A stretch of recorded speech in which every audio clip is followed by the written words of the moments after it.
I think if you go into it with the mentality of it's going to be fucking hard, but I'm going to fucking do it, you will be okay. Yeah.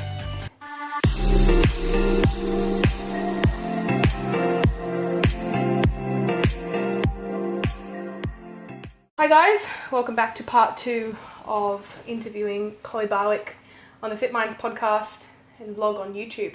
So we've been to the toilet. Quick intervention? Yeah, it's been a week between though. We went to the toilet, we had a drink, and then we disappeared for a week. Yeah, and now we we're got back. back together. Wearing the same outfits, coincidentally. Yeah. So let's get stuck in. For those who are just joining, I don't know why you would be, because of course you've listened to the first episode. If you haven't, stop what you're doing and go back. Yeah. Okay, you've gone in the wrong order. You need to listen to the first one. It's a story we're telling here. Yeah. And you don't read a book back to front. I mean, apparently anime you do. Oh, I was going to say, I think it's like comics and shit like that you actually... Like. That actually blew my mind when I found that out. I was like, this is just, everything is wrong about this. But yeah, Alex is big into anime, so we've got a heap of anime books that, you read backwards. Anyway, tangent Besides already. the point. We're off to a really good start. So like, all right, 45 minutes. We got this. Let's hammer this out. Okay, so we've obviously done, introduction to who you are, some shit talk, plenty of shit talk. In fact, mostly shit talk, and then also had questions from the crowd. So we didn't put many of your questions that you got in there because most of them was just 95% Josh. Just spamming. Yeah, talking about inappropriate things. Oh, we did get one nice comment though. Hang on. Let me bring it up. Quick. I always get scared of doing NGLs because I'm really scared that people are going to say things like nasty things to me. No, I'm just like, yeah, fuck you, I don't care. I get really worried. I'm like... I might cry about this. I'm so sensitive. Or like, then I'll go on one of my Instagram rants and just... This person said this on NGL. It's like, well, of course, because they would... They could. Anonymous. Yeah. It was... We think we know who this is too, don't we? Yeah, I think so. How are you both so amazing? Forever grateful I have met the both of you. That's so sweet. That's very cute. We think it's Abby, don't we? I think so. And if it's not Abby... If it's not Abby, who is it? Someone else. Thank you. We love you. Yeah, we love you. Who else would be I don't know. Who's met us both? We've had a lot of people that have met us both. Yeah, we've got a lot of mutuals. Yeah. I don't know. But there's a lot of butt stuff. There's a lot of butt stuff. There's someone asking how old I am, which I'm 24. There was also something in there about having a sneaky link. No, you don't have OnlyFans. No, definitely not. I mean, who'd pay for it? Me. Yeah. All right. Done. Just do it for me. No, that's not my scene. No hate to anyone who does it, but yeah, not my forte. I got added to a pregnancy page the other day called Beautiful Bellies. Oh. Because apparently there's fetishes for pregnant women. No comment. I actually said to Alex the one time in my life that I feel the least sexy, and apparently people can still sexualize you. Yeah. But that's it's like foot fetishes. I never understood that. You know what? Alex and I have tossed up the idea of selling pictures of his feet. Yeah, see, Josh has just got too big of we would never actually do it. We always just joke about it. His big toes are like the size of my head. People like that.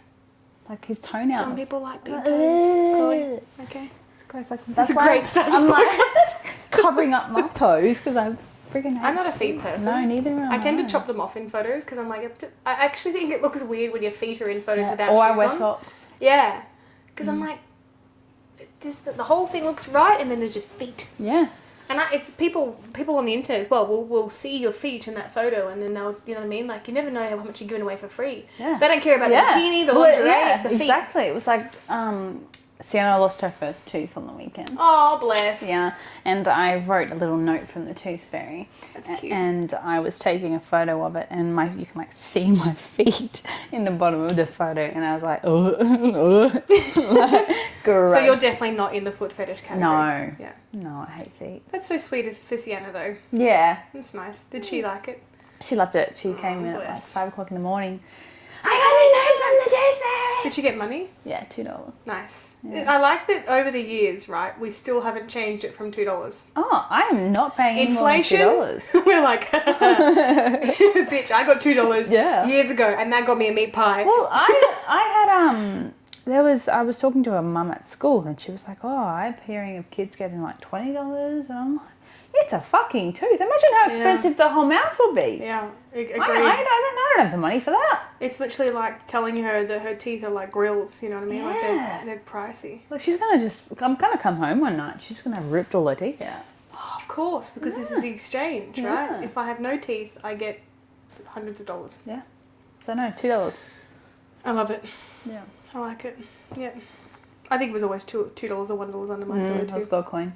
Mm-hmm. Yeah. When I got $1, I was like, was that tooth not worth much? Was it? Big tooth and little tooth. Yeah, I used to get shitty about it because I'd get $1 for a big tooth sometimes, and I was like, that was a big sucker. Yeah, but that hurt. Yeah, I really worked hard for that tooth. Yeah. Anyway. Tangent again. Tangent. Nice start to the podcast. Please don't cut this out, Carol. This is golden. This is golden. All right, so let's get stuck in. So now we've had questions from the crowd. Some interesting questions. Questions from your coach. This is stuff I want to know, right? Okay. So because obviously like this is stuff that people should be asking, but so I've just decided to go ahead and put my own questions in here. Okay. What drives you in your sessions, and I suppose in life as well, but like what happens in your head when you're doing that sadistic weird shit that you do in the gym where you smash the crap out of your legs to look the way that they do? What music are you listening to? Like, what are you doing? So a lot of my music is actually quite controversial. Okay, nice. I listen to like country. Do you listen to country while you're or squatting? Like R&B sort of R&B, throwback sort of music. Well, like, so there's no rage music. There's no like. No, there's no like. Wah! Oh, no. Sorry. They're listening. Like, there's none of that. Wow. Yeah, You're kidding. I don't vibe with that. Really? So it's. I saw this reel the other day, and it was like this chick, and she was like, "What people think I'm listening to," which was like, when I'm training, like heavy metal, and it was like, then it changed to what I'm actually listening to. It was like the theme song for Moana. Yeah. I was like, that's literally me. You're exactly like Alex. Alex listens to country and musicals. Don't listen to musicals. Yeah, no, he's a different breed. Like High School Musical, like what? Every musical. Yeah, right. You're weird. Every musical, yes, and I hate musicals. So does Josh. I detest it. What? You don't need to sing it. Just say it. I don't know why. Why are we breaking just fucking talk. into song in the middle of the shopping centre? Like, that was so unrealistic. What are we, a flash crowd? Like, so country music, old school R&B. Yeah. How old school are we talking? Like 80s, 90s. Yeah, no, I can get around that. I thought you meant like 2000s, like Nelly and stuff. No. 80s, or it depends. Pop R&B. It depends. Like, so for a lower like leg Biggie Smalls? Come on. Sorta. Every now and then. Every now and then. It depends. Like, sometimes I'm like, let's listen to some T Swift, Okay. Like, my music taste is so out of the ordinary. So out of the ordinary. It's so, like, 1 minute eclectic. I'm listening to, like... Wild. Make me cry, like... I hate my life. Sad boy. Yeah, and then it's like country, then it's like... I don't really listen to pop. No. I'm not really into, like, the new sound of music. Yeah, the new age stuff. Interesting. Fascinating. So your music taste is just, like, completely not what I thought it would be. No. I genuinely thought you'd be listening to, like, heavy metal, which is what I But listen to. in terms of other than music, I think mentally, when I'm training, there's a purpose, there's a goal. Yeah. Like when you're pushing for that extra rep, it's like, or pushing the weight up, you're like, I'm working towards a goal. I want to be jacked. I want these big monstrous legs. So you're thinking about the end goal. Yeah, absolutely. Yeah, the big ticket. The bigger picture, and not only just training legs, like when I'm training upper body, it's like, obviously my upper body sessions aren't as big as my lower body sessions, but it's still, I'm training for a purpose, I'm training for a goal. Even if it's not to do with bodybuilding, even if it's just, I'm training for a purpose to move my body. Yep. I'm training for a goal to be a healthier version of myself. It doesn't necessarily all have to relate back to bodybuilding, I think. Yeah, it's holistic. Yeah, absolutely. Nice. So it goes beyond just the aesthetic. Absolutely. And like this makes me feel good. Why would I not try and push myself harder? You know, all those endorphins and all those hormones running through your body when you're training, and especially afterwards, you can look back and you go, like, how good does it feel? You know, when you hit a PB. Yeah. You know, you're like when I had Megan come up to me and applaud me, I was like, fuck yeah, I did that. Small amounts of support. Hey. Yeah, you know, and like I think it's that internal dialogue with yourself, being like, I got this. You know, like I'm doing It's a feedback loop. Yeah, absolutely. Because some people really struggle with bodybuilding because it's such simplistic training. Like, you know, the amount of people I have on split programs, they're like, so does this change every week? No. Bitch, the change is your effort. Yeah. Like, Yeah, a lot of people don't understand. progressive overload. Yeah. It's like, you got to do a hack squat 50 times, you know, like week after week after week after week. I think there's more information out there now as well. But in terms of progressive overload, it doesn't always necessarily need to be about weight. You know, it can be about tempo. It can be about reps. It can be about rep range. You know, there's so many different. Being aware of your RPE as well, and time under tension, those sorts of things. Because we've talked a lot about that, and I think that's something that's very valuable. It's very difficult to teach, but incredibly valuable once you know how to do it. It's like that mind-body awareness in training, where you've got that connection. Well, it was like yesterday I was training lower body, and Mariah and I are in the phase at the moment where we're really trying to build up my glutes, because that's one of, like, I've got these big, fucking huge crazy quads, and my glutes just aren't on par with that. They're still insane. But yeah. Josh likes to say so. And I find that if I'm not present and in my session thinking about glutes, I really do struggle to activate. Yep. Yesterday I had a call from Sienna school. I had to go pick her up from school. I had all this shit that I needed to do. I was like, well, how the fuck am I going to train? I tried. Josh is actually home, works from home on Monday. So I was like, all right, I'll go back to the gym. I went back to the gym and I just could not switch on. You know, I wasn't feeling, because there was 100 different things going on in my mind. I'm like, all right, no, there's no point in me trying to train right now. So took myself home, took a breather, ate some food. You know, it's one of those things where you have to, especially being in my off season as well, you know, you have that flexibility of being able to, like, all right, well, today's just not my day. Yeah, 100%. But yeah. It's one of those things too, is like, I think a lot of people don't forgive themselves in those situations. It's like they kind of go like, the immediate feeling is like, I failed or I've missed another one, whatever. Like, and the interesting thing is, like, one missed session here and there, or one session where it's not meant to be, or whatever, it's not going to, what do you expect? You're not going to have perfect killer sessions every single workout. You're not going to, I think I was going to say as well, like, what do you do in those scenarios, but you've already answered the question, when you're not feeling it, is like, you just give yourself grace. You know, even someone who trains so hard, it's not going to happen 100% of the time. No. And the thing that some people, I used to find that I would fall back into, is that, well, I haven't trained today, so I can't eat as much as I should. You know, and you still hear those little, like, oh, should you really be having that meal? Like, you didn't do your full session today. But, like, it's pushing that aside and being like, no, I still deserve this food. Of course. I still have a goal. I still have a purpose. Yeah. And I need to eat this food, because tomorrow I'm going to be training again, and the day after that, and the day after That's right. Like, glycogen's an interesting thing too. Like, if you're feeling cooked and fried and you end up having a rest day and you're eating your full calorie allotment, because, like, we don't do high and low days, because I just don't. I think if you're going to fuck around with high and low days, you may as well just load more food in and just deal with it and average it across the week, because you're going to have the glycogen from the day before anyway. Exactly. So it's like a conveyor belt. You know, the high and low days would probably work in a sense where someone was, for example, like running a marathon one day and not the next, because it's like the energy output difference is huge. Massive. Whereas with bodybuilding, the difference of, you know, 400 to 600 calories for an exercise, you know, training session at the most. And in the big scheme of things, when you're in a surplus, that's not really a lot of a difference. And so you want that banked food. You want the additional glycogen from the day before. And you'll know, you know, you'll have eaten the full food allotment. You go into a session, you're like, holy shit, I'm on fire. Yeah. Because you've got the glycogen from the day before's food. Yeah, and exactly. And realising that I'm not going to lose muscle from missing one one half of a session, you know. You could not train for a few weeks. Yeah. The mind is so funny in the way that it tricks you into thinking you're going to fuck up. To preempt it almost. Yeah, exactly. But yeah, it's good. It's almost like this. I said to somebody this morning that and I love this saying, but it's like people say you wake up in the morning and you face your demons. Yeah, you wake up in the morning and you face your demons, and then you get on with life. It's like you wake up in the morning, you face your demons, you go to sleep. You wake up in the morning, you face your demons, you go to sleep. You wake up in the morning, you face your demons.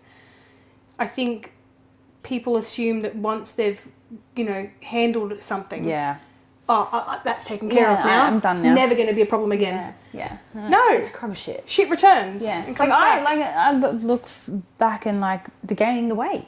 You know, like those demons sort of creep in every now and then. Yeah.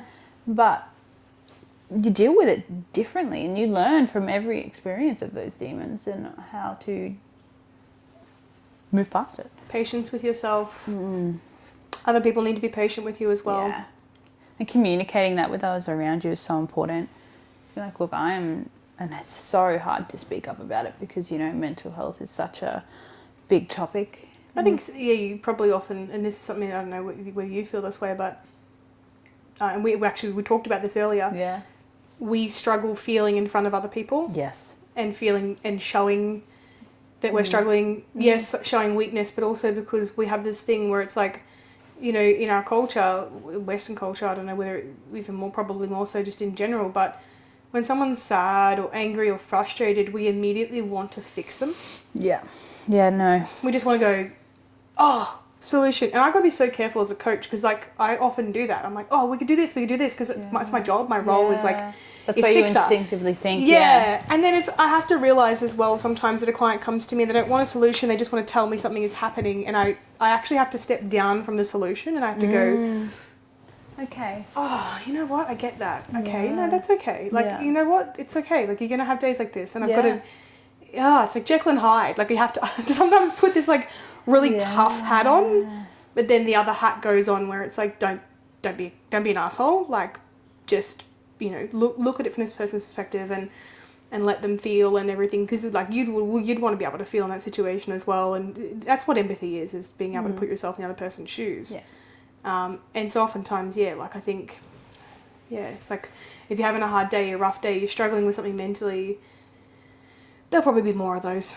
Oh, plenty. They're going to be more of them, and you're human, and you're never going to get to a point where you're robotic, and that doesn't happen. And even if you are at that point, you're probably more fucked up in the head than you're probably suppressing a whole lot of shit. And that's going to come out somehow. Yeah, that's where bad things happen. There's a lot of stigma, and there's so much talk about mental health and that sort of thing, like I said, around being tough. And Josh mentioned to me the other day, it was a couple of weeks ago, saying that I'm really, really tough and not heartless, but a bit stone cold sometimes. And I said, no, I'm not. And he's like, yes, you are.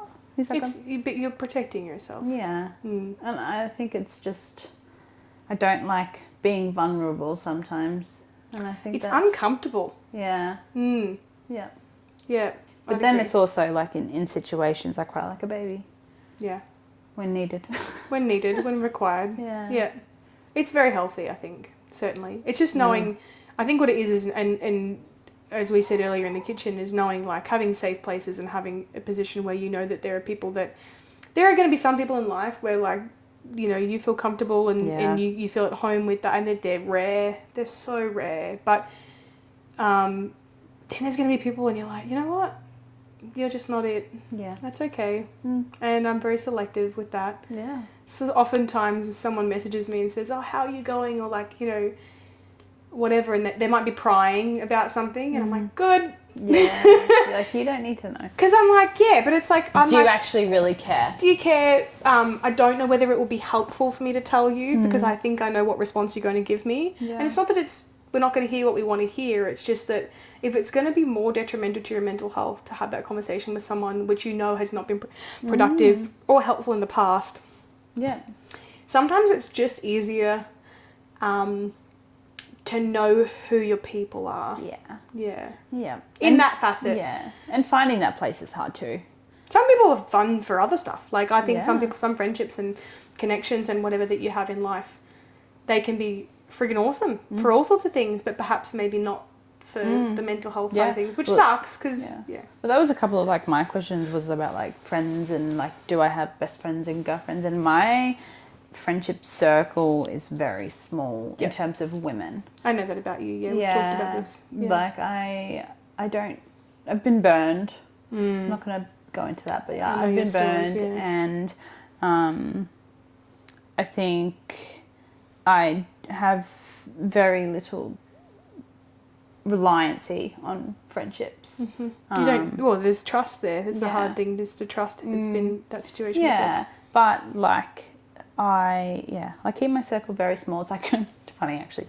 Josh and I were talking about our wedding, and it's like, fuck, who am I gonna have there? Oh, Alex and I were like, how do we get to 30 people? Yeah, And it's weird because you think to yourself, because people would assume, you know a lot of people, being in the being in the fitness industry or even for yourself as a competitor, but the amount of people who actually care about you, it's sad. It's like, who's going to be there for me at the end of the day? Correct. Who's going to be there for me at the end of the day? Who genuinely is invested in me?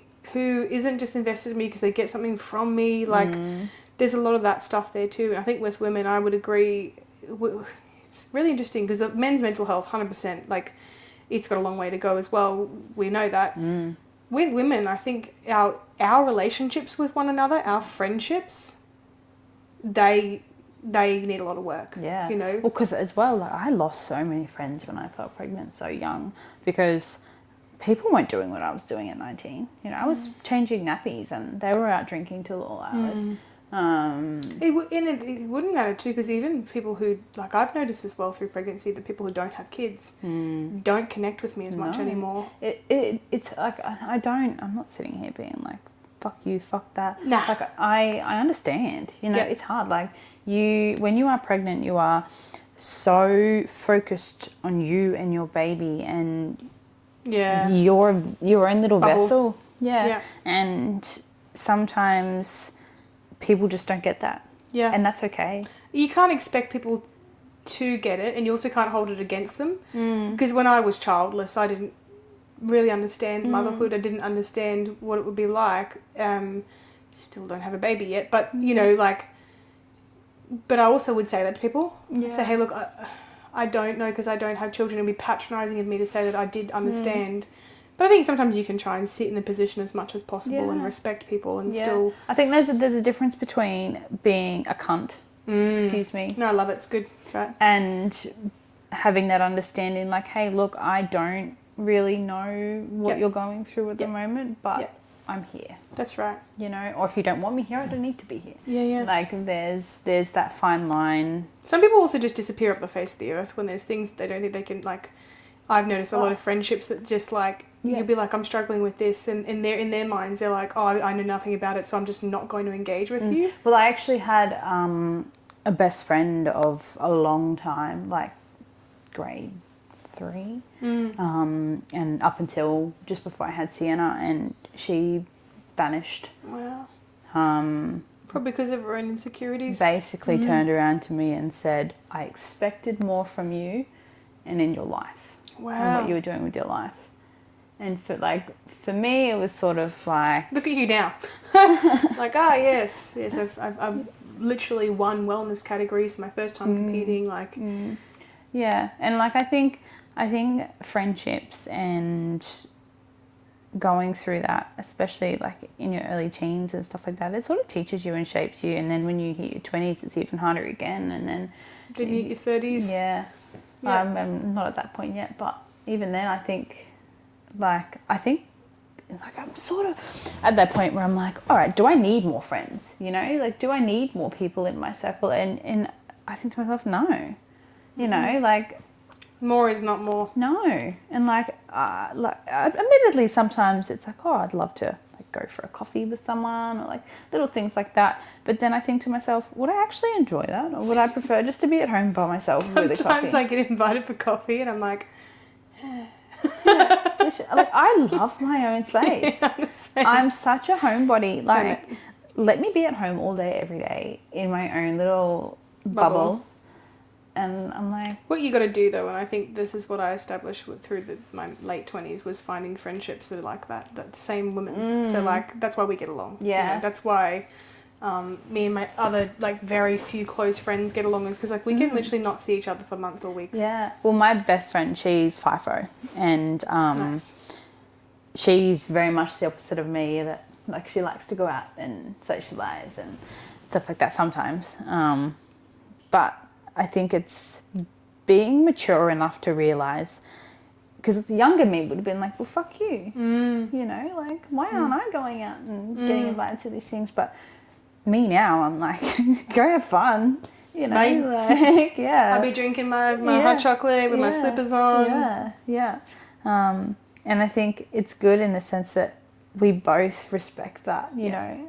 I think the best... Different people. Yeah. The best friendships are built off respect and trust and just being there. I guess. Letting each other be themselves. Yeah. That's nice. Well, you know, I think we started with how what drives you in your sessions. But I think this was a really beautiful evolution because... Yeah. Well, you get a lot of questions about friends and stuff like that, so... Yes, that's right. And we moved into that. And because I think that is a really crucial part of understanding someone as well and understanding how they operate. You know, because I think some people might even assume stuff like about people and go, oh, you know, maybe this person is motivated by things that come from the outside and like, I would argue you're very autonomous. You know, you're a solo operator. I think that's both a strength and can sometimes be a struggle as well. Yeah. Because you're like, you know, people who are like, I need to train with someone, or like, I need lots of, like, because like there are women out there who need lots of female friendships. And that's okay. That's fine. We're not, like, just because we're hermits doesn't mean that you need to be. But, you know, like, there's nights when, like I've had friends be like, oh, you know, you want me to come over and hang out? Or like, I will have my friends call me and I will ignore the call. I do that to my mum. Sorry, mum. I just look at it and I'm like, nope. Yeah. And it's not because I don't like them or want them. It's just because my head is not in that space. Yeah. It's a healthy boundary, I guess. But like, I don't like training with other people. No. I do not like people like, we should do a session together. I'm like, we should not do that ever. For any reason. Yeah. Because it's, I find a lot of peace in my own company. And I mean, sometimes I enjoy training with Josh for that extra push. That's the only reason would be to train with your partner because they push you.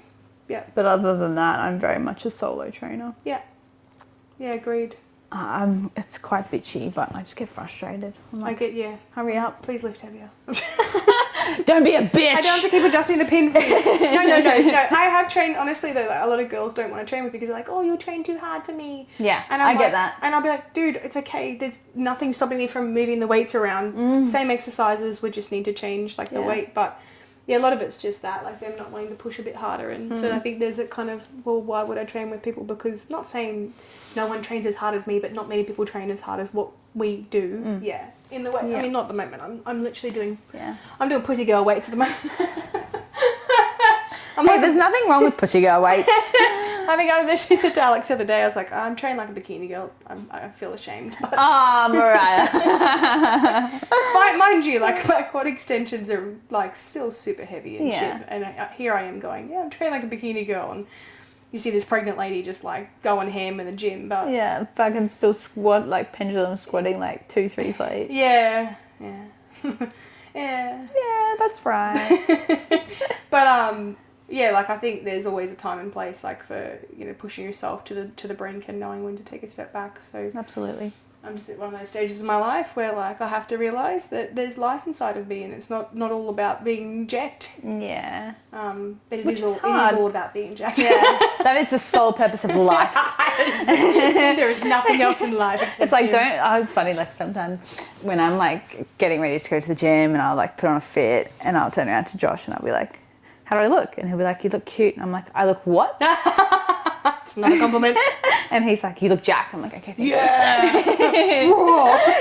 Like, why is that a compliment? You know, like... Well, you look so pretty. What? Yeah, I don't want to fucking look pretty. Yeah, I want to be jacked. I look like strong. But when we're next to because our boys are pretty big. Big boys. When we're next to them, like, when we're not next to them, we're like, yeah.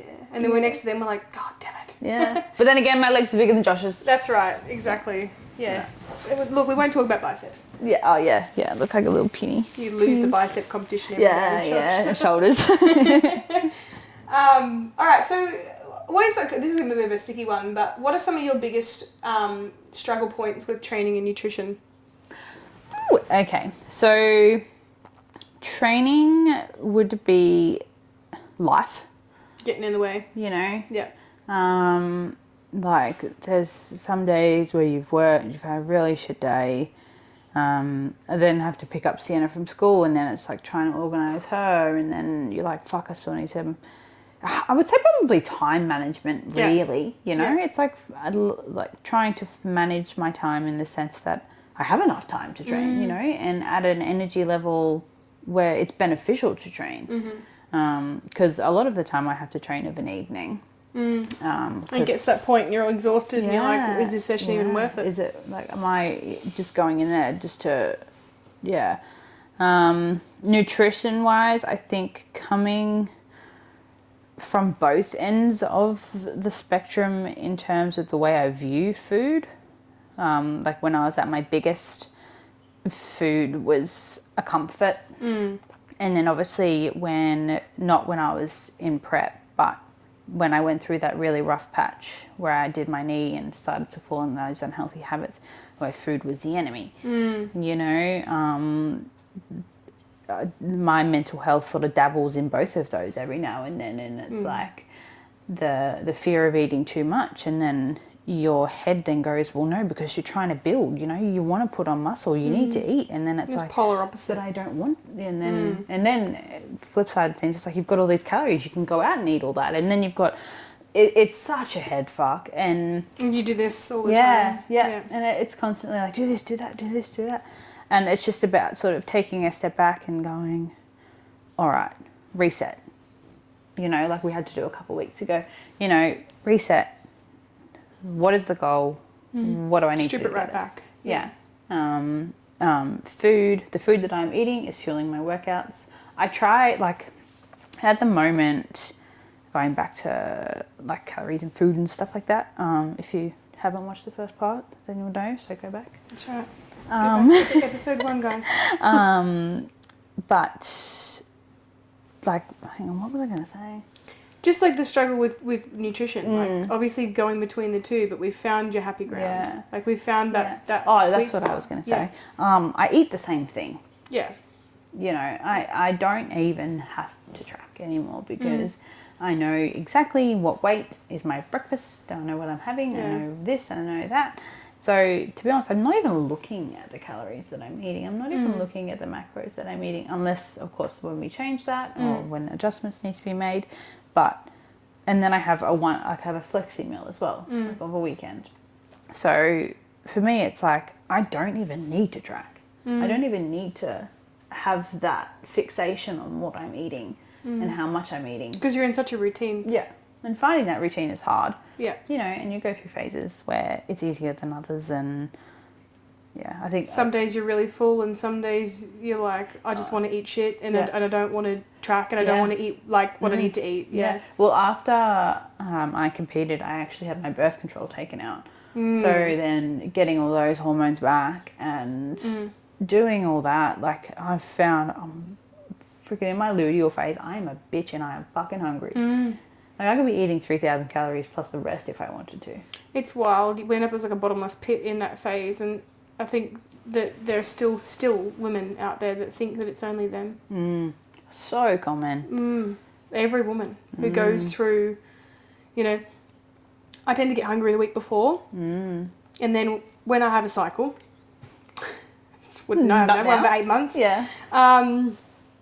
But then, like, I actually lose my appetite when I'm bleeding, like on menses. Yeah, right. It drops really badly. The pain makes me feel sick. Yeah, because I've got adenomyosis. Yeah. So, yeah, it's different for everybody. But luteal, man, I remember in prep going through luteal, like still getting a cycle, which is what you want to do in prep is keep your cycle going through luteal dieting, going, why am I so much hungrier? Yeah. Like, this is next level. Like, all I can think about is food.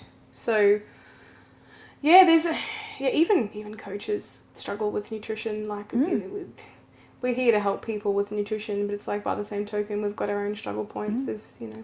Yeah, it's hard because, like, you know what you need to do in terms of like calorie deficit, calorie surplus, macronutrients, but it's then trying to find that line between hyperfixation of that and a healthy balance. That's right. You know, you've got some coaches that are like flexible dieting, eat what you want, in moderation, and and then you've also got the coaches that are like, this is the meal plan, you stick to the meal plan, you track your macros, you fixate on it, and it's like, where is that, you know? Middle ground? Yeah.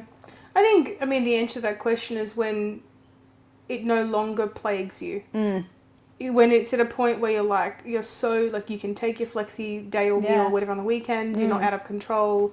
That's being done quite safely, but then also the tracking and the routine and the, you know, like, cup measurements and whatever stuff that's not super strict, but you know the calories because you've been eating the same thing every day during the week, but that's also not harming you. Yeah. So it's like, there's a point where you do hit your balance. It's just figuring out where that is. And also knowing what's of detriment to your goals, your health, like, you know. Yeah, well, it's like sometimes, like, when I'm in my luteal phase specifically, I'll have, like, an extra chucky. Yeah. You know, like a 70-calorie, like, Freddo Frog or something. And it's like, old me would have been like, all right, binge now. You've gone off track. In the scheme of things, it doesn't mean anything. Whereas, like, my headspace now, it's like, all right, well, maybe I needed that chocolate, but that one chocolate's enough. Yeah, or even just I wanted the chocolate, so I had the chocolate. And I'm going to move... Exactly, that one chocolate is enough. Yeah, that's a big one I think I struggle with too, because history of bulimia and binge eating disorder. Like, so people always think when I was anorexic and bulimic that I was just, you know, that. But the binge eating was in there. And, like, I was exactly the same. I'd trigger myself into a binge because I have one thing and I just keep going. Because I'd be like... oh no, I've screwed it all with one spoonful of ice cream. Yeah. And now I can just literally go to the fridge and be like, and leave and go, I'm starving, and have like a little bowl of ice cream. Or through pregnancy, I've been waking up in the middle of the night it's so fucking weird, but a warm glass of milk with either Milo or protein in it. Yum. Because apparently that's what she wants. And what she wants, she's got to get. I used to honestly be so triggered by night eating. Like, as in, it had been years since I'd ever done it. Yeah, okay. So actually waking up and... hungry. Yeah, okay. Yep. And it's been, probably a good 10 years. Yeah, wow. And then now, it's almost every night. Unless I have an ice cream before bed. If I have an ice cream before bed, it doesn't happen. Then if I don't have an ice cream before bed, only the third try, it's just, like, kicked off. And interesting. I used to feel so guilty for having something in the middle of the night. You shouldn't be eating in the middle of the night. Like, well, I don't quite understand, like, my mum, old school, she's like, you shouldn't be eating after 6:30 or 7 o'clock. Nothing changes. And it's like, why? Your body's still metabolizing carbohydrates, protein, like, fat, trying dabbling in a different topic, sorry, Mum, not hating on you. We love you. My mum's the same, don't worry. Like, that different generation.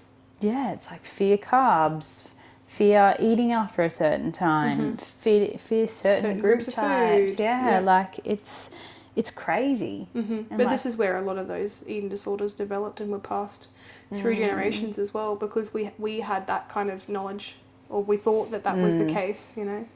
I wasn't allowed roll-ups or poppers as a kid. No, neither was I. Wasn't allowed any of that type of stuff. I think now Mum's come a long way and she's figured it out. Yeah. She's gone, oh, okay, I can have a couple of lollies here and there, and she's all right. Like, I'm not going to die. Yeah. So, but I think it's that generation. Like, you know, Mum was born in 1963. So I think there's a big chunk there where the bad and good food types, we're still trying to iron it out, but it's less so now. I think people are understanding, like, bread's not the devil. No. Like, potato's not the devil. Bread is good. Bread is good. We love bread. I'm having bread for lunch, I think. Oh, Next topic. I got chicken and rice.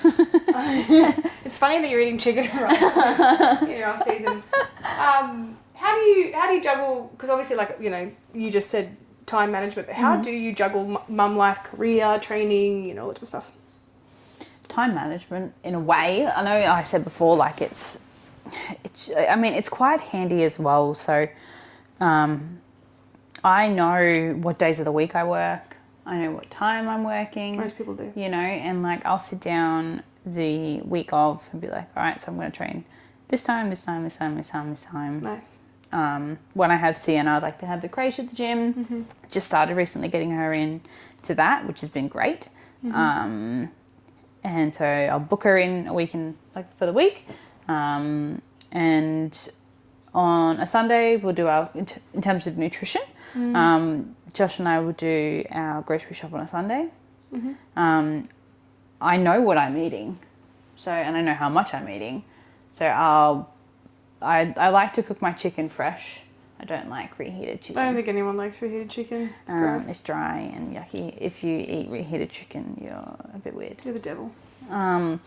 So I eat it from frozen, but I can only have the first 4 meals of meal prep, and then I can't. Yeah, but that's what. So I'll take torture. 2 lots of chicken out of the freezer, already like in little Ziploc bags, pre-weighed, and I'll cook up because Josh obviously eats rice as well, so we'll put a big pot of rice on, that just stays in the fridge. Cook up a big lot of mince, weigh that out nightly. Breakfast is easy, being a smoothie. You know, I think simple is key.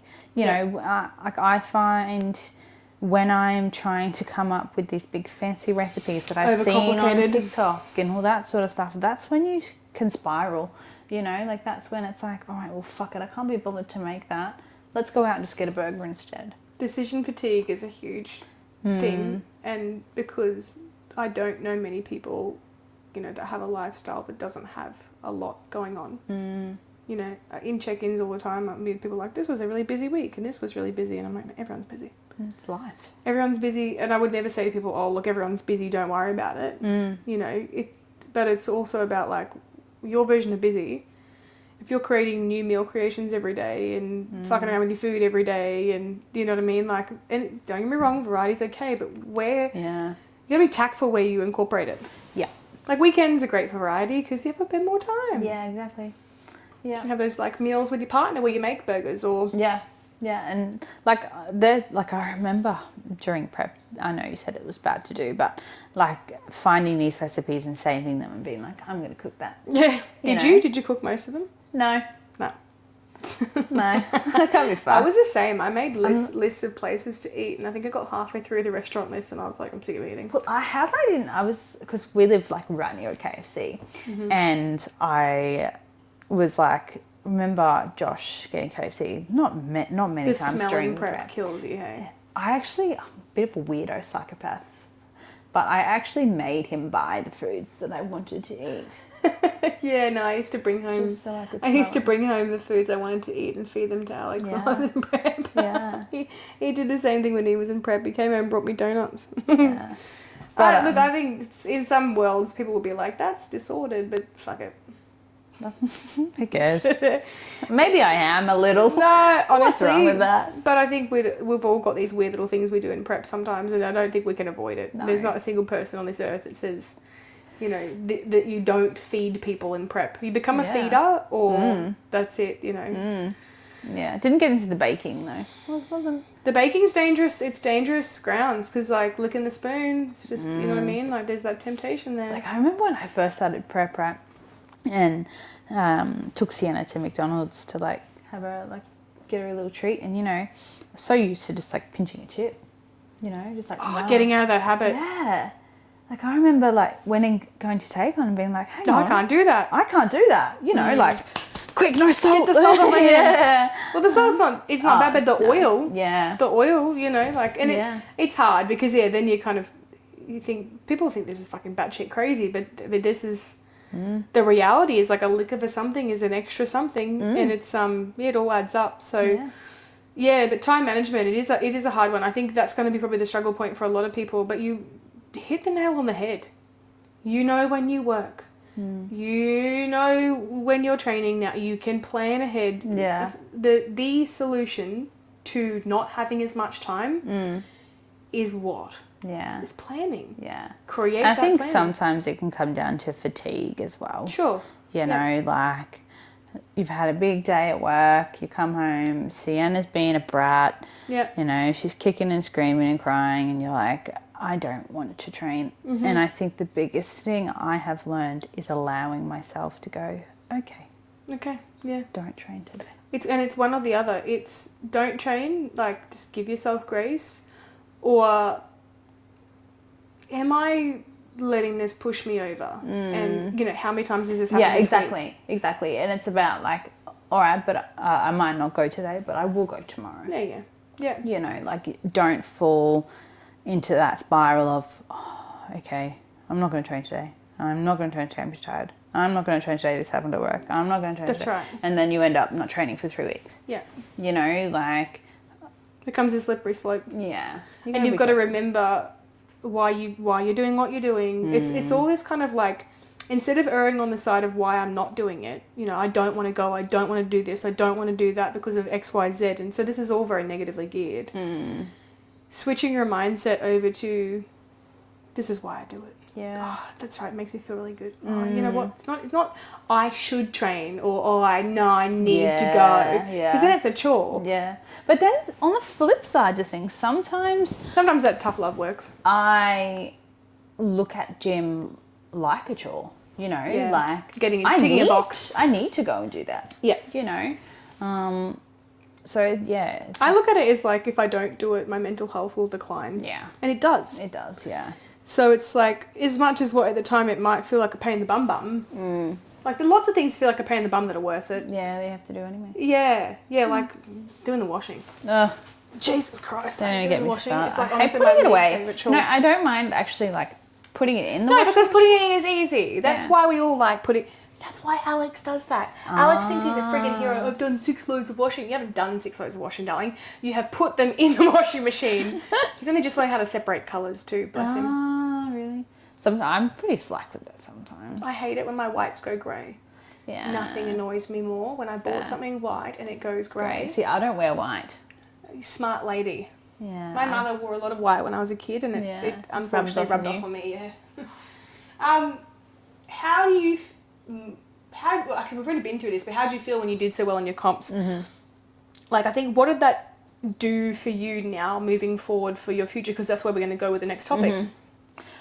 My capability. Yeah. Realising that I'm fucking capable. Yeah. I've got this. Yeah. I can do this. Yeah. You know, and... Both Josh and I said that too. We're like, finally you see yourself the way we've seen you. I really did struggle throughout prep, realising that... Did not value yourself enough. Yeah, undermining myself, and I think taking away the wins, and even if I don't think I would have, even if I didn't do as well as I did, I think I still would have, like in terms of placings, like if I still had the same physique but didn't do as well in placings, I still would have looked at it like, I fucking worked my ass off for 26 weeks. I can do this. I can stand up on that fucking stage and flaunt it. 100%. And be confident. You know, like that's what Josh said to me when I came off stage. She's like, you oozed confidence. Yeah, I couldn't keep my eyes off you. Yeah. And it's just like, if you had told me way back when, 5 years ago, that you stood on stage and you took out gold medals and you wore a bikini that blitzed and glammed. And that's true, because there was a big thing there where you were like, I have to wear a bikini.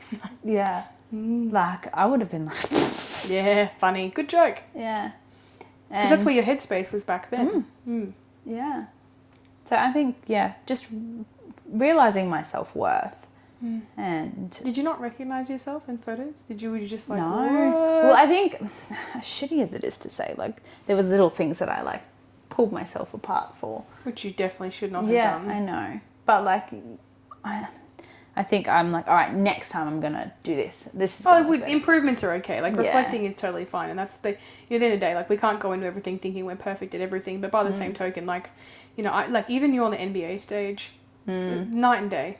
Like, it was just like, I'm sorry, guys. It was you and the other competitors. And it was just like, I knew this, It's like, and we were going to do nationals, but then there was also just at that point in time, it's like first shows as well. Sometimes Yeah. it's just like, you just got to know. I remember getting quite upset about it, like to you, because I was just like, I feel like I should go down. I feel like I should go, but I don't know if I'm mentally okay to go. Yeah. You know, because you sort of, A bit tired. you get to that like final stage, and I'm like, all right, I can not switch off, you know, but I've done it. I've done it. You want to. You've ticked the box. Oh, I always be a believer in this because a lot of coaches pressure competitors to go to nationals.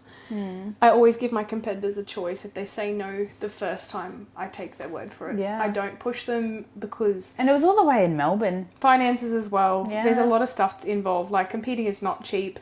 No. And I always say, like, I had one competitor who won 2 overall titles in one show at ICN, and she was like, would have gone pro.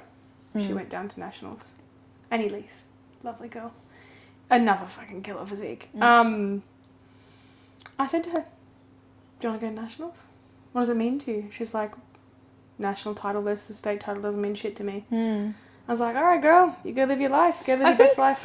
I wanted not to undermine anyone who's listening to this that competed in my category, but I wanted competition. Yeah. You wanted a bit more because the wellness division at NBA, it had competitors, and they honestly, to be honest, like I think the competition next to you was still competitive. Yeah. But you wanted like this, even ICN, even with like 7 or 8 chicks on stage, it's still not a lot. You know, those bikini divisions that they have like 20 Massive. chicks on stage, and like even sometimes you look at some of the lineups at ICN and there's probably a couple in there that shouldn't be in wellness. Yeah. So it's like when you really think about it, you're probably only really competing against another like 4 other wellness competitors. And it makes me so excited to see, like, to know, like, every season Bigger. wellness is growing. Gets bigger, more popular. Yeah. Yep, I like it. I like seeing it grow. Yeah. All right, so there's actually a lot of people who want to compete in wellness that don't have wellness physiques. Oh, yeah, that's yeah. And I've had to tell so many girls, you're not wellness. It's as, I'm as wellness as you are, you know, and I think some girls, they get fascinated with it. yeah, and they're almost like, I want to do that, you know, and like you said, like you admire, like, and you love watching the wellness girls. A lot of girls are like that, and they see a little bit of muscle in their legs, and they're like, I can be a wellness girl. I have some quad definition. I send them pictures of you, and I'm like, until you're there, Yeah. and I'm not meaning to do this, but this is a representation of wellness, or I'll send them pictures of Georgia from our gym. Yeah. She's IFBB, different, but, you know, I'm like, this is wellness. You cannot, and it's hard because you don't want to tell people, hey, your legs aren't big enough, but your legs aren't big enough. Yeah. I think some people struggle with that. Honestly, I think they're the people who need to take a step away from bodybuilding and then come back when they realise that if you want to be somewhere in a particular division or do something in particular, you're going to have to work very hard for a very long time. I did, 11 years of building. Yeah. How'd you get to figure? A long time. I worked my fucking Long time ass of off. training. Yeah, Yeah. just I kept going and I kept going and I kept going and realised when I wasn't there yet. Yeah. So It's being honest with yourself too. correct. Absolutely. So what advice would you give other mums in general, or other women who are anxious about competing? Because you get a lot of people go, oh, like, I'm a mum. There's all that excuse making stuff. Like, I think motherhood is hard and prep is easier. okay, yeah. Fuck. You know. I'm so excited. Sorry, chickie. You know, like, as a mother, you learn so much about yourself. Yeah. And then you go and prep as well, and then you learn even more about yourself.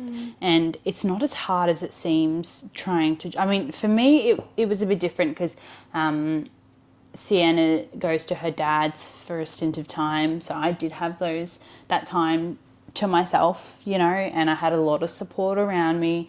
And I think the biggest piece of advice I could give is to branch out and reach out to those around you, you know, allowing that help and that support.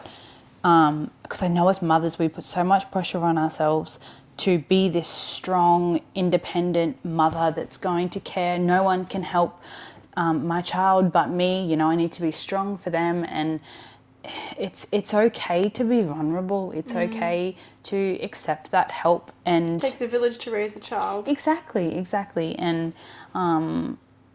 yeah, like like I said before in the earlier in the filming, I wouldn't have been able to do as well as I did without my support. Nice, yeah.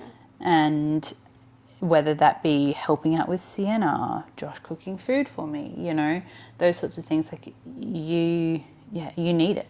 And you need to let it in. And it's so hard. Because you struggle being vulnerable. So Yeah. Double-edged sword again, that situation where it's like if you catch yourself alone for too long, you isolate yourself, you will struggle. Yeah. And I think it's not using being a mother as an excuse. You know, use it as fuel. It's interesting because before becoming a mum, going into it, I couldn't say that to mums. I couldn't be like, hey, don't use that as an excuse, because like I've never been in their shoes, and so like there would be a lot of attack, like, oh, you know, you wouldn't know, and it's like, but I work with so many mums who I've seen the mentality of them, and it is hard. Oh, it's fucking hard. It's not a walk in the park. No. It really isn't. Like, being a mother in itself is fucking hard, and then you go through like the emotions, the moods, the hunger, the pressure, all that when you're going through prep. Like, it's a lot, but you can do it. You know, and I think it's a lot of self-belief and self-reassurance that, and for me, like, I use Sienna as my motivator as well, you know, like, I'm doing this for her so that when she's older and I can show her and look back and she can be like, Mum did that. I can do whatever I set my mind to. Oh, you see the things that, like, you know, I saw things my mother achieved when she was younger, and I'm proud of her for it. Yeah, exactly. Not one part of me was ever like, she was selfish. Yeah. You know, like, I'm not, I see her doing things for herself. I used to see her, like, go and accomplish things. She was a politician for a while there, you know, and, like, go you. Yeah. You know, go mama. Yeah, exactly. So, yeah, be something they're proud of. The mum guilt will definitely come in. Oh, 100%. It's going to come in. It's the inevitable. There's always something that you're doing wrong, something that you're not doing. I saw a reel the other day which was like, if you do this, you're damned. If you do this, you're damned. If you do this, being you're a damned. mother is fucking hard. You know, there's so many opinions about what's society, wrong and though. what's right. Exactly. And women are fucking bitches They're to other women. brutal. Like you mentioned the other day, like, mums are the worst. I have been so jaded through pregnancy because, you know, even finding out she's breech, like, I've had so many messages just being like, just do this, just do that. And one lady was like, just trust yourself. Don't let your medical team push you around. And then another lady was like, and I was like, I didn't ask for any of this. I literally said, please don't message me about it. I'm just going through something and I want to be left alone. Yeah. But there is helpful stuff too. So it's really hard to find that balance of, like, who's going to be supportive. But I think, and this is the advice Tia gave to me at one of the posing classes. Yeah. She said, take what you need and leave what you don't. Yes. And I was like, oh, I love that. Because there's going to be noise, there's going to be bullshit, there's going to be stuff that doesn't feel right for you that might feel right for them. Not saying it's not right for them. Like, it's so... Make decisions for yourself, your family, that work well. That Sienna is just such a beautiful child. I've had her at our birthday events and stuff. And, like, it doesn't matter what I think of Sienna. Yeah. You know, that's the other thing is I've said it doesn't matter what other people think of you as a mother or as your children. Yeah. But it is really hard to shift that mentality, you know, because then you're also on the flip side of things. It's like, well, if I disregard and not listen to anything that any of these mothers are saying, it gets lonely. It does, yeah. You know, and you then get isolated, and that's what I mean. Like, it's so fucking hard. It's really... You know what I think is you pick your mama friends. You pick the ones that you like, that make you feel safe and warm with. Yeah. Yeah. And that's what I've done. I've got like maybe like 4 or 5 of them that people I hadn't even spoken to before, like including yourself, right? That I now feel, as in we'd spoken. But spent all this time coaching and she never spoke to me once. We just signalled. Yeah. Just telepathically. Right? I think we could probably do that. Yeah, honestly. probably. Just look at you like you look like this. Yeah, you know what I'm saying? yeah. But yeah, like you just pick your circle, hey. But yeah, I think the big thing is like I wanted to hear from a mum who has been through prep to say to people, stop doubting yourself. Yeah. You can do it. Of course, it's gonna be fucking hard.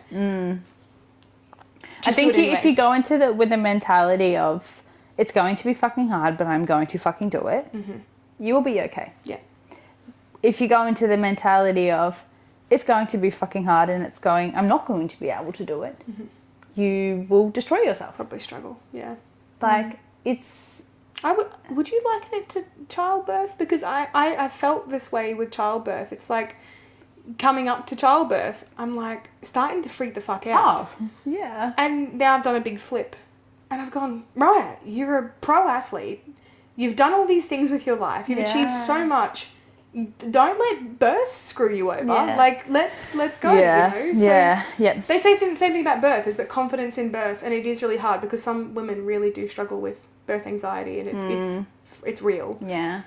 But, you know, if you've had a baby and you're worried about prepping, you have brought this child into this world. You've done the hardest part some of life. incredible shit, man. Yeah. So prep won't fold you. No. It will challenge you, and it will challenge your relationships. It will challenge your relationship with your child at times. Because one thing for me is I became very impatient. Yeah. Short temper. You do anyway, but then the additional, you say a lot of shit you don't mean, and then you get the mum guilt. But I think the best thing that you can tell yourself is it's only temporary. That's right. You know, once you've reached that end goal and you've achieved what you want to achieve, and there's a lot of mum guilt around that, you know, doing things for yourself. That was the one thing that I learned when I went through all of my shit when I first became a mum, was there is no guilt in doing things for myself. Correct. Bettering myself for my child. Yeah. What is so wrong in that? Yeah. Like, it's huge. But yeah, just allowing yourself and saying, this will pass. You know, these emotions and these feelings, once I have achieved my goal and proven to myself, my child, everybody around me that I am capable, that I've done it, you then have however long afterwards to do the things that you couldn't do. You know, like your life doesn't end when you finish prep. And you're still doing things with your little one as well. Yeah. Like you're still taking them out to places. Yeah. And Getting your steps in. I heard once it was like kids actually don't, because I saw another reel. I'm loving the family reels lately. Yeah. They're great. And this mother was like, I used to focus so much on revolving my entire weekend around doing everything possible for my child, fun, all child related, and I was miserable. And she said like I just wasn't enjoying doing any of it, but I was like, it's for my kid, you know. And then she started slowly incorporating stuff which is like French parenting, stuff that's just like normal daily shit. Yeah. And going and doing it with her child, and she noticed no change in the child's mood. And the child was said after a day of like at the zoo and stuff, they went and picked up groceries, and she said, what was your favourite part of the day? And she said, when we went and got groceries together. Exactly. And like that's the thing, like Sienna comes to, when she's in mine and Josh's care, she comes to everything with us. Like she's imposing stuff as well, like some of your posing videos and photos and stuff, like, and like she'll come to like parties and stuff like that. Like just because she's a child doesn't mean she can't. She babysits my dog. Yeah, she runs around with him like a headless chicken. Yeah, it's great. That's right. It's fine. You should be. I'm hungry. Him, whatever. My tummy's like, we're gonna move on. So let's move on to the next question. I really like those answers. So we're gonna just have some fun things, and then we'll finish up with, obviously, because the real question on everyone's lips is, what are you doing next? I also hate that question because it puts pressure on people. But any pet peeves that you've got? Things that people do, habits. No, I'm quite a bitch. That's why I asked this question, because I was like, what annoys you? So, everything. A lot of things annoy me. People chewing with their mouths open. The biggest thing at the gym is I really, really hate machine hoggers. People who just sit on machines on their phones. Oh, or do like 10 sets. 10 sets of calf raises. I doubt. And especially when there's only one thing of the machine. You know, like... Supersetting with 6 people. Yeah, like big groups of people. Like there's a lot of gym pet peeves that I have. Just gym pet peeves. Yeah. Nothing else. You know, like in terms of the gym, like, and this is not me being on my high horse, being like, I'm fucking better than everybody. But it's like, just have some common decency. You know, like, don't, if you, because is it like the German volume training or something like that? Yeah. Where you do 100 ridiculous reps, amounts 100 of reps and sets and all this shit, and you take all this time between sets. Don't train at a commercial gym. Correct. You know, like, that's for me, who's someone who's like, all right, especially when I'm like on a time crunch, you know, like I've got to go home, I've got to do this, I've got to do that. I need to be in and out of the gym within the hour. You know, I can't be waiting around for 40 minutes while I use the hack squat machine. Agreed. Yeah. You know, but then it's also on the flip side of things, it's like, all right, what can I do alternatively, you know, that still uses the same sort of muscle groups, having that freedom when I'm now in my off season, that I can go, okay, well, if I can't use the hack squat machine, can I do that freaking roller hack squat thing that you had me doing? Oh, yeah. I was like, I'll just stick to the hack squat. The foam roller hack squat too is interesting. Like, I had another girl doing it and she's like, holy shit, I didn't realise how much it hurts. Different people, I actually can't do it because setting myself up into it is just impossible. Yeah. But exactly, like, you know, what alternative do you have after a hack squat? Maybe a V squat, maybe a pendulum squat, but then you feel shitty because you like the hack squat. Yeah. So yeah, I think that'd be one of my pet peeves as well. Would be people machine hogging, people interrupting me at the gym. Yeah. See, I don't get that. I'm not popular enough. It's not even about popularity, Chloe. I don't know anyone. It's people wanting to friggin' talk about themselves. Yeah. Like, you know, You're like, fuck off, I'm training. Look, if I saw it as popularity, I probably would like it a bit more. But yeah, it's like nice to be wanted and needed, but by the same token, yeah, there's also It's almost like, recognize me. Like, validate me, please. Yeah. And like, honestly, love my clients. Don't get me wrong. I really Fuck you, love secret. I love you to pieces. You're great. Love ya. Even my friends, sometimes we do it. We get stuck talking for too long. I'm like, fuck. Yeah. But yeah, that's probably my big pet peeve. So yours is hogging equipment. Yeah. Do I have any? Are there life pet peeves like with people? I don't really know. I think people who complain a lot. Yeah. That I'm irks just the like, shit out of shut me. up. People who everything is bothering them. Yeah. All the time, and their life is shit all the time. Yeah. And like, don't get me wrong, people have shit going on. Yeah. Like, there's life. But people who are just like Negative. compulsively negative all the time. and I'm like, Yeah. Later. see ya. Yeah. No, see, I think I just have so many that I can't pinpoint one. I hate people so much. You know, there's so many instances. Like, say for example, we're grocery shopping. People irk me when it is busy on a We've opened up a Sunday can of worms. and you are trying to grocery shop. They stand in the middle of the aisle. You've got people that just taking up the whole fucking aisle. What it is like no self-awareness. No really. self-awareness. Yeah. Yeah, agreed, 100%. People who are not self-aware, who don't consider other people. And rude. But it's not even us. Like, I see people doing it to other people. Yeah. I'm like, what are you doing? Yeah. You can clearly see you're disrespecting that human. Stop. Yeah. Like, yeah. Or like, I hate rudeness.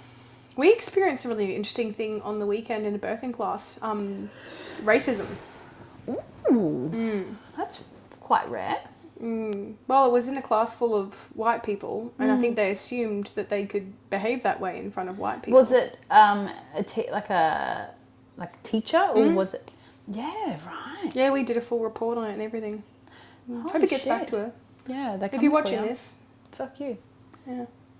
Yeah, But I was like, it's just like, it's so wrong. Like, I was like, because, you know, someone said, oh, imagine if someone was Indigenous in that class. And I was like, it shouldn't have to be like that. I was like, you know, because it was someone being racist against an Indigenous person. And I was just fucking mortified. Well, Sienna's Indigenous. Oh, really? Oh, yeah, that's right. We've spoken about this, yeah. But it's also like, it doesn't matter whether someone is or isn't Indigenous or looks Indigenous. Because, like, people talk about looking, and this is a whole other topic. But racism was something that was in the class. That's so wild. Like, I was so distraught. Yeah. And like, I'm white as shit, but it doesn't matter. It's the fact that, like, if someone is not in a position to defend themselves and Yeah. other people aren't there defending, how are we Yeah. meant to function as a society? No. You know? No. So anyway, that's one of my pet peeves is like, not just racism, but like people basically just, you know, marginalising people Yeah. Absolutely. that can't defend themselves Yeah. in that situation. Yeah. I'm very much a person who's like, you know, if I saw someone in trouble or distress on the street and everyone else was standing by, I would just like jump in. Yeah. Because do the right thing, right? Common decency, yeah. Dogs or cats? Cats. No, dogs. Dogs. Did you just say cats first? No, dogs. I have a dog of my own. What is going on? She's my life. I told you, I'm hungry. God, she I'm loves going to Lulu. Alright. So dogs. Dogs. You meant dogs, not cats. Yeah, cut that out, please. Something interesting we may not know about you, including me. Like, tell me something new, girl. Oh, fuck, you know everything. I really... I could literally destroy you, couldn't I? Yeah. I would never. No. Like, I literally can't even think of anything that you don't know. Really? Nothing? No. There you go. It shows the coach-client relationship. It's Yeah. solid. It's like... And friendship. Yeah. Like, Yeah. I wouldn't say there's anything that you wouldn't know about me because we are so open with each other. That's true. Yeah, I like that. That's nice. That's nice. It's nice. I like it. Yeah. Future, imagine if it was something and you're like, I will never tell you ever. It's like I'm actually saying this because of something that I don't want to tell you. I ate a whole cheesecake before I came. No. I wish. Why did you share?